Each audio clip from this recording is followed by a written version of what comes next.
মাছবজাৰত কাঠৰ টুকুৰা লৈ জীৱন নিৰ্বাহ অগপৰ কৰ্মীৰ। নলবাৰীত নিষ্ঠাবান অগপ কৰ্মীৰ দুৰ্দশা।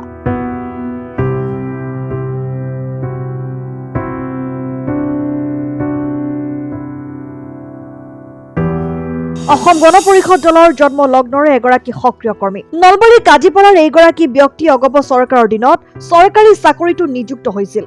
সমাজ কল্যাণ বিভাগত তেওঁ চাকৰি লাভ কৰিছিল যদিও সিলেকশ্যন লিষ্টত নাম নথকাৰ বাবে তেওঁ চাকৰি হেৰুৱাব লগা হয়। সম্প্ৰতি তেওঁ সন্মুখত কাঠৰ এটা টুকুৰা লৈ নলবাৰী গোপাল বজাৰৰ তিনিকুণীয়া পুখুৰী পাৰৰ মাছ বজাৰত মাছ কাটি জীৱন নিৰ্বাহ কৰিবলগীয়া হৈছে। তেওঁ মাছৰ ব্যৱসায় নকৰে।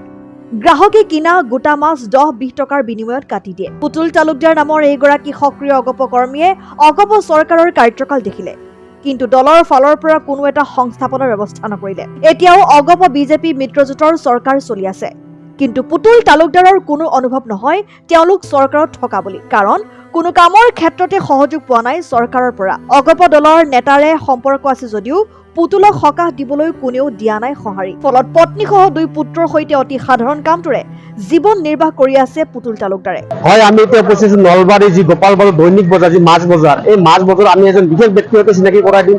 39 বছৰ ধৰি তেওঁ অসম গণ পৰিষদ দলৰ সৈতে সক্ৰিয় কৰ্মীৰ সৈতে কাম কৰিছিল।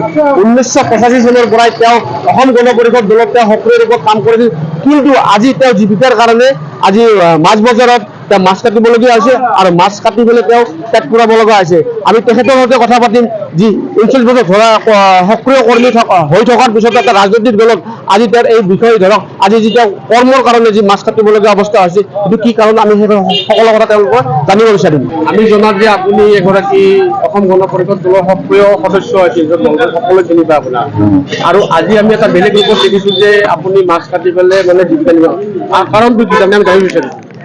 কাৰণটো হ'ল কি, অসম গণ পৰিষদ থাকোঁতে মোৰ চৰকাৰী চাকৰি হৈছিল।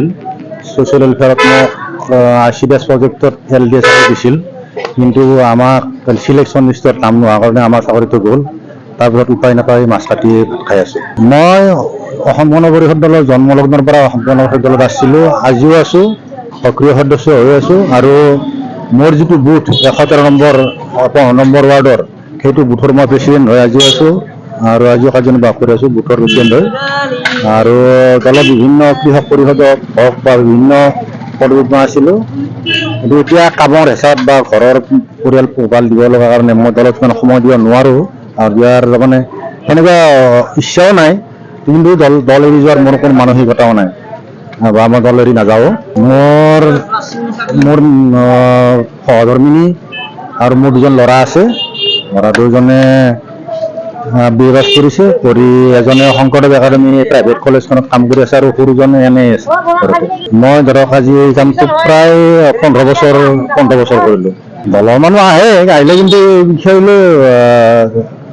এই বিষয় লৈ বা মই কিয় কৰিছোঁ বা মই কাম কিয় কৰিব লগা অৱস্থা হৈছে, সেইটো তেওঁলোকে জানে, আৰু জানিও বা মোক বা কেনেকুৱা কিবা সকাহ দিব লাগে বা দিব নালাগে, কিবা দিব লাগে, সেই বিষয়ে তেওঁলোকৰ পৰা মই কোনো সঁহাৰি পোৱা নাই আজিলৈকে।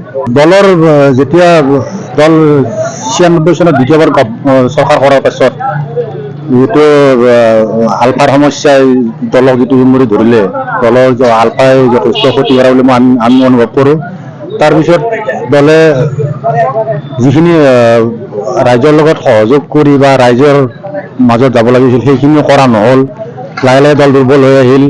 আমি থাকিলোঁ যদিও ইয়াত নলবাৰীত দল দুৰ্বল হোৱাৰ মেইন কাৰণটো হ'ল নগেন শৰ্মা ছাৰক সন্ত্ৰাসবাদীয়ে হত্যা কৰা এটা মূল কাৰণ বুলি ভাবোঁ নলবাৰীত দল দুৰ্বল হোৱাৰ, আৰু গোটেই অসমখনতো তেনেকুৱাকৈ হৈছে।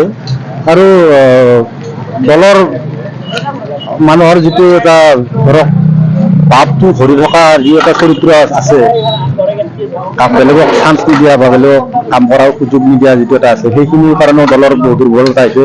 আজি ডেকাখিনিয়ে দলত চান্স বৰ্তমান অলপ চলপ পাইছে, যদিও মধ্য সময়খিনি যিখিনি দলত কোনো চান্স পোৱা নাছিল, তেনেকুৱা অনুভৱ হয় আমাৰ। অসম গণ পৰিষদ দলৰ আজি বিজেপি দলৰ এলায়েন্স আছে যদিও আমাৰ এটা অনুভৱ হোৱা নাই আমি চৰকাৰত আছোঁ। মোৰ নিজৰ ব্যক্তিগতভাৱে কওঁ, মোৰ অনুভৱ হোৱা নাই মই চৰকাৰত আছোঁ, কাৰণ তেওঁলোকৰ ফালৰ পৰা আমি যিটো এটা সহযোগ পাব লাগিছিল বা ধৰক কাম কাজৰ ক্ষেত্ৰত বা কিবা ক্ষেত্ৰত হওক, তেনেকুৱা সহযোগ আমি এতিয়ালৈকে মই ব্যক্তিগতভাৱে পোৱা নাই বুলি ভাবোঁ। News desk report, Assam time.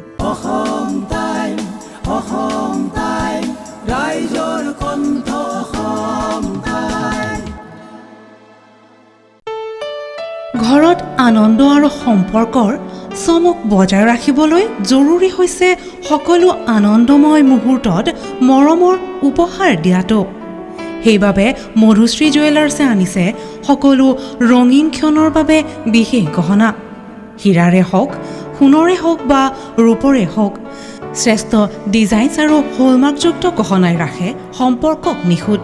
তেনেহ'লে আজিয়ে আনক আনন্দ মধুশ্ৰী জুৱেলাৰ্ছৰ সৈতে।